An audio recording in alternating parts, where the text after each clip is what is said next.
Shalom, shalom bien-aimés dans le Seigneur. Je vous salue tous au nom du Seigneur Jésus-Christ.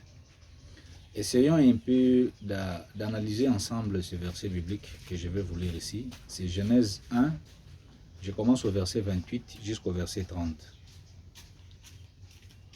Genèse chapitre 1, verset 28 à 30. Je vais lire au nom du Seigneur Jésus-Christ. Verset 28, Genèse 1. Dieu les bénit et Dieu leur dit, soyez féconds. Là, c'est Dieu qui bénit l'homme, Adam et Ève. Soyez féconds, multipliez, remplissez la terre et l'assujettissez. Il continue, il dit, et dominez sur les poissons de la mer, sur les oiseaux du ciel et sur tout animal qui se meut sur la terre. Verset 29. Et Dieu dit, voici, je vous donne toute herbe portant de la semence et qui est à la surface de toute la terre, et tout arbre ayant en lui du fruit d'arbre et portant de la semence, ce sera votre nourriture. Le pouvoir nous a été donné par Dieu de dominer la terre, de dominer tout ce qu'il y a sur la terre. Donc, on ne peut plus encore retourner, demander encore à Dieu ces mêmes pouvoirs, parce qu'il nous les a déjà donnés.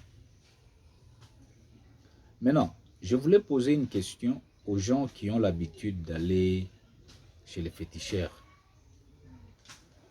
Lorsque vous vous agenouillez devant un morceau de bois,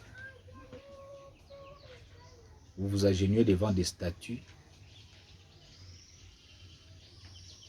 pour dire que ces statues-là vont vous donner le pouvoir. C'est quelle sorte de pouvoir que vous cherchez?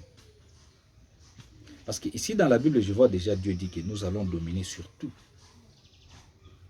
Sur les animaux, sur tout arbre. Tout arbre, sans exception. Sur tous les animaux, sans exception. Maintenant, on vous amène dans une maison de féticheurs. Vous vous agenouillez devant la peau de léopard, la peau d'un animal.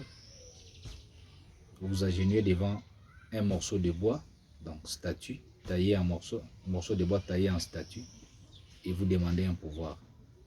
C'est une erreur grave. Il ne faut plus faire ça. Il ne faut plus faire ça. Si il est arrivé une fois de le faire, demandez seulement pardon à Dieu. Il va vous pardonner et ne le faites plus. Soyez bénis au nom du Seigneur Jésus-Christ.